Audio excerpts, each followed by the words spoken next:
খড়দহ শ্যামসুন্দর মন্দিরে পুজো দিলেন দমদম ও ব্যারাকপুর লোকসভা কেন্দ্রের বিজেপি প্রার্থী শিলভদ্র দত্ত এবং অর্জুন সিং। সোমবার শ্যামসুন্দরের কাছে নিজেদের পুজো নিবেদন করেন তারা। লোকসভা কেন্দ্রের প্রচার শুরু করেন এই পুজো দিয়ে শিলভদ্র দত্ত। এর পাশাপাশি এদিন তারা বিজেপি নেতা কর্মীদের নিয়ে মন্দির পরিসরে সময় কাটান এবং গ্রহণ করেন প্রসাদ। আসন্ন লোকসভা নির্বাচন নিয়ে বলতে গিয়ে ব্যারাকপুর লোকসভা কেন্দ্রের বিজেপি মনোনীত প্রার্থী অর্জুন সিং এবং দমদম লোকসভা কেন্দ্রের প্রার্থী শিলভদ্র দত্ত জানান, খড়দহ শ্যাম মন্দিরে একটা অনেক প্রভাব আছে। আমাদের হিন্দু ধর্মে ইনার একটা অনেকটা বলা আছে আমাদের ধর্মে, এই জায়গার ব্যাপারে, এখানকার ক্ষমতার ব্যাপারে,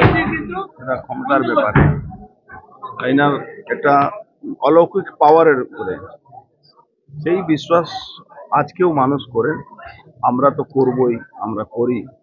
এই জন্য এখানে একটু বাড়তি আশীর্বাদ যাতে পাই আমরা। অশুভ শক্তি বিনাশের জন্য কিছু বলবেন?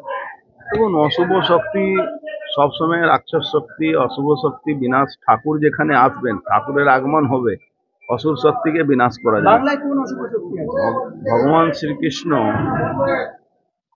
অধর্মের বিরুদ্ধে মহাভারত করিয়েছিলেন। তখন অধর্মটা অনেক বেড়ে গেছিল। ধর্মে জিত করার জন্য উনি অবতার নিয়েছিলেন, আর সেটা সফল হয়েছিলেন। ধর্মের রাজ কায়েম হয়েছিল। এটাই আমরা পড়েছি, এটাই আমরা জানি। ঠাকুরের কাছে এসেছি বলবো কি, সনাতনী হিন্দু সংস্কৃতির মানুষ, ঈশ্বর বিশ্বাস করি। শ্যামের মন্দিরে মাঝে মধ্যেই আসা হয়, হয়তো রেগুলার নয়, সব আসা হয়। কাজে এলাম, পুজো দিলাম, ঠাকুরের কাছে প্রার্থনা করলাম বাংলাকে রক্ষা করো, বাংলাকে রক্ষা করো। নরেন্দ্র মোদীর নেতৃত্বে আরেকবার সরকার হোক।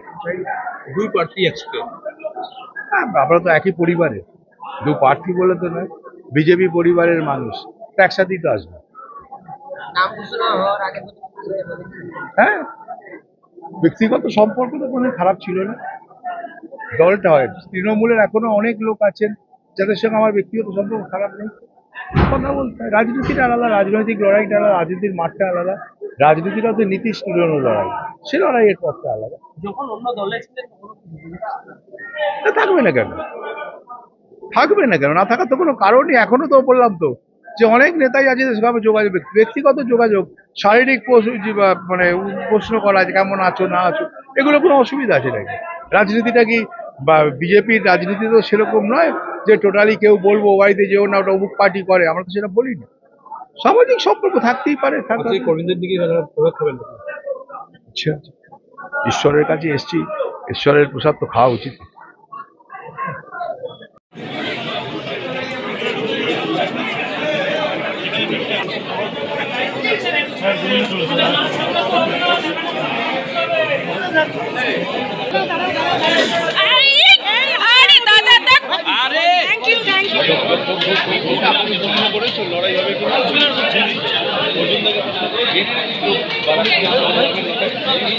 লড়াইটা নেই, কোনো লড়াই নেই।